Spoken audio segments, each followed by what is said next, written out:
What would you say if I were to tell you that your favorite tool brand and your favorite tool stores were doing the old switcheroo on you? That's right, my giant man brain trying to put things together, and what I'm thinking makes perfect sense, and I'm gonna explain to you. Now, if you don't know the two stores that I'm talking about, the first one is Home Depot and the second one is Lowe's. Arch rivals, but do basically the same thing. They provide us tools and woodage and lumber and all that good stuff for contractors and DIYers and remodelers of all kinds. Now, on the Home Depot side of things, they carry the TTI brands, the Ryobis, the Ridges, the Milwaukee IAs. They also carry DeWalt and Makita, and then you go over to the Lowe's side and they're pretty much dominated by the Chervon line. You got the Ego stuff over there, you got the Flex stuff over there, Gill, they have Craftsman over there, and Stanley products such as DeWalt as well. Now, I have a theory of what's happening between these two stores and how they might end up doing these switcheroo on you. But before I explain this, I have to give you some backstory first.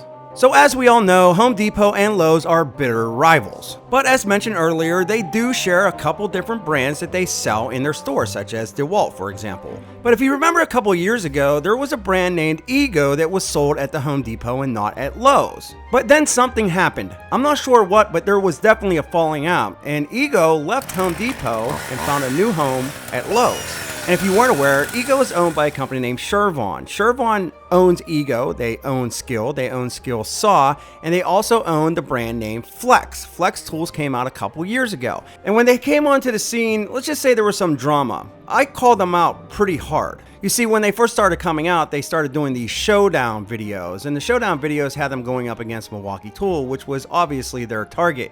And let's just say it was kind of cheesy. And my main issue with the brand was they didn't prove themselves. They were just saying Flex is what's next. They were saying that they were better than not only Milwaukee, but everybody out there. And that's a big claim to make. I don't care who you are or who owns you, you have to prove yourself out in the field. And believe it or not, they did. Their tools were actually legit, like really powerful. They were great tools. Then they started bringing the stacked lithium type of batteries out on the market, and it was pretty exciting to see. So when Ego went over to Lowe's, it was a no-brainer that Lowe's picked up the Flex line and started using them as the flagship at that store, other than DeWalt. But as the months and even the years started to go by, I started to notice something, and I started to call it out on this very channel here. If you're a subscriber, you'd know that. It all started with the Flex Stack Pack. I remember they were selling those in store at Lowe's, and then one day I walked into my local Lowe's and they just didn't have any. When I asked the store manager when they were going to get more in, they replied they weren't. It was going to be sold online only. That, my friend, was a red flag. Now, I also started hearing rumblings from the commenters and subscribers of this channel that when they went into a Lowe's, a lot of the Flex tools that they went to buy were just out of stock. And I've heard a lot of other things as well, such as store managers sort of bashing the brand, saying that we don't really sell many of these things. A lot of the display units just didn't have any of the Flex tools there. It was like basically an empty unit. It's weird. And I witnessed not only that, but I witnessed my local store, the Flex tools just had a bunch of dust on them. Nobody was really picking them up or trying them. I remember saying this last year that something was going on with Flex. I didn't know what it was, but it didn't look good. Fast forward to today, and well, it looks even worse. You see, a couple days ago, I did a deal video for Lowe's, and the prices that I seen on the Flex tool, well, I couldn't believe. They were crazy discounted. You can get a Recip saw for like 49 bucks. I've never seen deals like this. I wanted to know what was going on, so I picked up my phone and I made 3 calls. One was to Chervon, one was to my local Lowe's store, and the other one was the Lowe's corporate office. Now, shout out to my local Lowe's. They actually went above and beyond trying to help me get the information that I was trying to get. The Lowe's corporate office, well, it was a joke, and it just seemed like they didn't want to be on the phone with me. They had no idea what I was talking about. Even when I said Flex tools, they kept referring to Flex Seal. And when I called the Chervon store, well, they actually sort of confirmed what the local store manager was telling me. And what that was is Flex will no longer be carried in Lowe's physical stores. It's going to be online only. If you ask me, that's not good. You see, the Ego line at Lowe's is probably very profitable for both companies. They're good tools and they sell. So to me, it always seemed like Flex was sort of a bundle deal. If we bring Ego to Lowe's, then you bring Flex with them. But there is a couple issues with Flex that I started to point out on this channel. Number one is marketing. You see, Ego doesn't really need all that much marketing because people know the brand. They know that they're good tools. A lot of people don't know Flex. And let's just be honest here, the third-party marketing agency that they use now just really isn't good.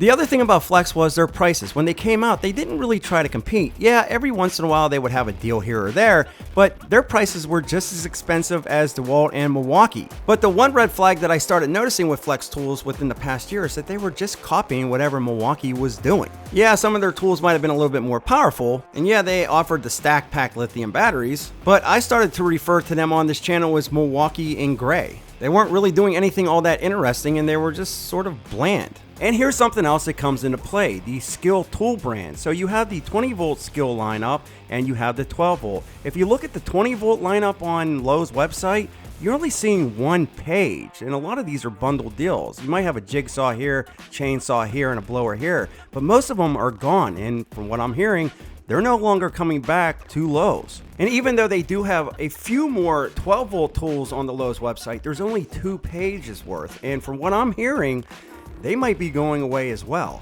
This is not a good thing for the Chervon brands, and if you ask me, it leaves a wide open gap at Lowe's. Don't get me wrong, they probably do very well with their Cobalt and Craftsman line, but Chervon plays a very large role in stocking the shelves when it comes to Lowe's. And watching all this happen, the one thing that comes to my mind is somebody really made somebody else pretty upset about something.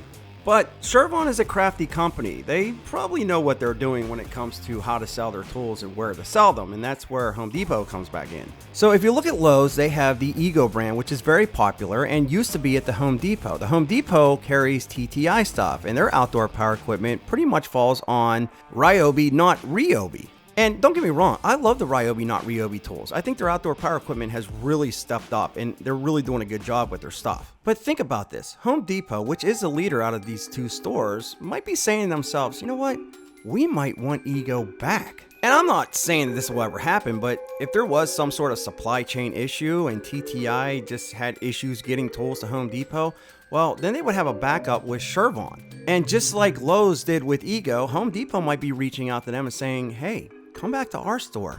And if you come back to our store, we'll start selling Flex. I mean, Lowe's didn't really do anything for you. They're kicking you off to the online store purchase only. We'll put you in store. And by the way, to free up some space, we got Makita over here that really doesn't do anything for our customers when it comes to deals or promotions or anything. And hey, Lowe's, here's an idea for you. If you want 2 legacy brands when it comes to pro tools, well, you might want to court Makita a little bit. Yeah, bring them over to your store. I mean, let's just be honest. Every time you walk into the Home Depot store, the Makita section gets smaller and smaller, and the bread and butter for the professional tool grade for Home Depot is Milwaukee IA tool. And DeWalt, they're holding their own as well. And to sum this all up, it basically would go something like this. Home Depot would reach out to Chervon and say, we want the Ego brand back. And Ego states, if you want our Ego brand, well, you're also going to have to take Flex and Skill. They put the Flex in store at Home Depot. They keep the Skill stuff online. Lowe's can reach out to Makita, say, listen, this is what Home Depot's doing to you. You should come over to our store, your legacy brand. A lot of people will buy you over here, blah, blah, blah. Hence the old Switcheroo, and everybody wins. Anyway, that's my take on the situation. Let me know what you think in the comment section below. If you like this video, check this one out right here. We'll be back with more videos soon.